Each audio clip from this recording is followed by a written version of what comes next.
Biz bu fəaliyyəti Azərbaycan Respublikası Nazirlər Kabinetinin 5 avqust 2020-ci il tarixli 279 nömrəli qərarı ilə təsdiq edilmiş qayda əsasında həyata keçiririk. Bu qaydalardan irəli gələn bir sıra tələblər vardır ki, mən bununla bağlı istəyirəm dinləyicilərimizi məlumatlandırım. Deməli, ilk öncə müraciətçi ümumi orta təhsil səviyyəsini bitirməsindən müraciətçinin minimum 4 il keçməlidir. Tam orta təhsil səviyyəsini bitirməsindən isə minimum 2 il keçməlidir.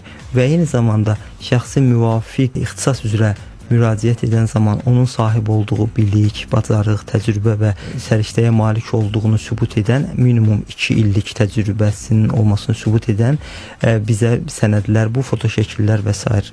vasitəsilə ola bilər ki, o bizə təqdim etməlidir və bundan sonra biz ilkin olaraq bizə təqdim olunan sənədlərin qiymətləndirilməsini, yəni baxış olaraq ilkin baxış aparırıq. Əgər hər şey qaydasında olarsa, bizim tərəfimizdən, yəni agentlik tərəfindən vətəndaşa imtahanın keçirilməsi ilə bağlı həmin tarixi və saatı vətəndaşa bildiririk və bundan sonra vətəndaş müvafiq imtahanlarda iştirak edir. Eyni zamanda bildirmək istəyirəm ki, hər hansı ixtisas üzrə imtahanın keçirilməsi, yəni birinci biliklərin qiymətləndirilməsi imtahanı olur. Bunun üçün mütləq şəkildə minimum 10 nəfər müraciətçi olmalıdır ki, biz bir imtahanı təşkil edək. Yəni ümumi toplum 10 nəfəri keçməlidir ki, artıq o imtahan təşkil olunsun.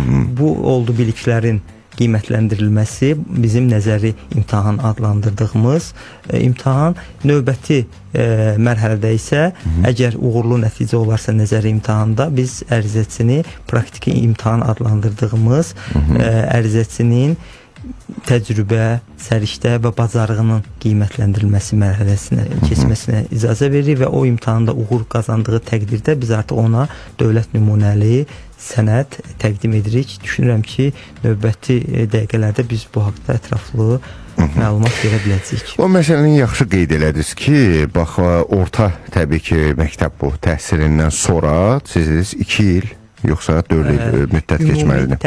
Ümumi təhsil üzrə minimum 4 il keçməlidir.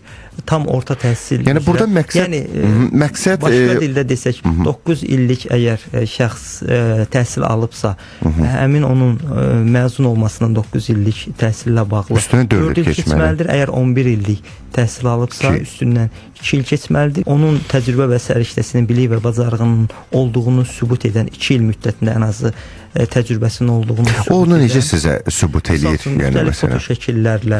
Yəni, məsələn, tutaq ki, mən hal-hazırda sizə müraciət eləmək istəyirəm, amma bu vaxta kimi mənim şəklim olmayıb da, yəni etməmişəm mən bunu. Axı, bundan xəbərdar olmamışam. Biz onu müvafiq qiymətləndirmə komissiyasının üzvlərinə vasitəsilə həyata keçiririk. Onun peşəkarlar müvafiq qaydada müəyyən edə bilirlər ki, bu adam lazım olanda hətta biz onu dəvət edirik müsahibə üçün. O müsahibə üçün gəlir və onunla sorğu-sual əsasında həmin o işinin peşəkarı olan ekspertlər artıq onlar üçün aydın olur ki, bu doğrudan da həmin bilik, bacarıq, səriştə və təcrübəyə malik olan şəxsdir, yoxsa yox. Ərizəçilər elektron qaydada müraciət edirlər. Təhsildə Keyfiyyət Təminatı Agentliyinin tkta.edu.az internet səhifəsinə daxil olaraq müvafiq qeydiyyatdan keçərək həmin qeydiyyat prosesində tələb olunan sənədləri təqdim edərək müvafiq qeydiyyatdan keçə bilirlər. Tələb olunan sənədlər demişkən bir sıra sənədlər ki, tələb olunur, onları bildirmək istərdim.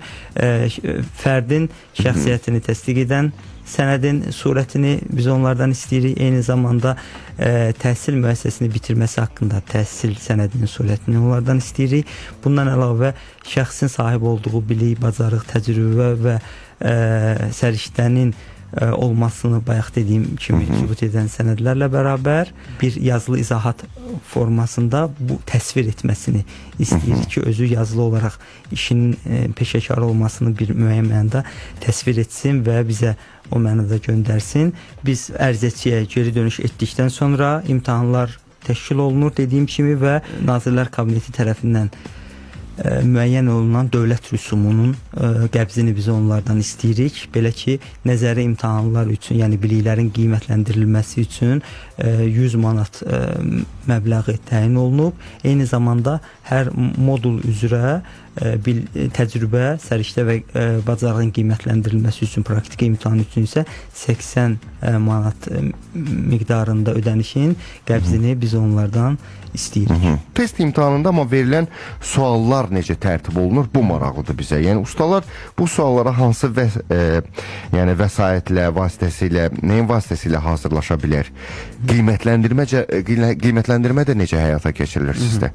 Buyurun. Test imtahanında verilən suallar işinin peşəkarı olan ekspertlər tərəfindən tərtib edilir və ərizəçiyə hər modul üzrə 10 sual təqdim olunur və hər sualın cavabı 1 balla qiymətləndirilir. Əgər düzgün cavab olarsa bu 1 balla qiymətləndirilir və nəticə olaraq 50%-in üzərində 10 sualdan 50%-in üzərində nəticə göstərən şəxs nəzəri imtahanı keçmiş hesab olunur və bu mənada onlara həm də 60 dəqiqə vaxt verilir, yəni 1 saat müddətində vaxt verilir. Bu 10 sualı cavablandırmaqdan ötürü hətta qaydalarda liberallaşma özünü onda göstərir ki, biz əlilliyi olan şəxslər üçün əlavə 15 dəqiqə müddətdə onlar üçün tanınır ki, onların daha rahat bu imtahanı verməsi üçün bu şərait yaradılır.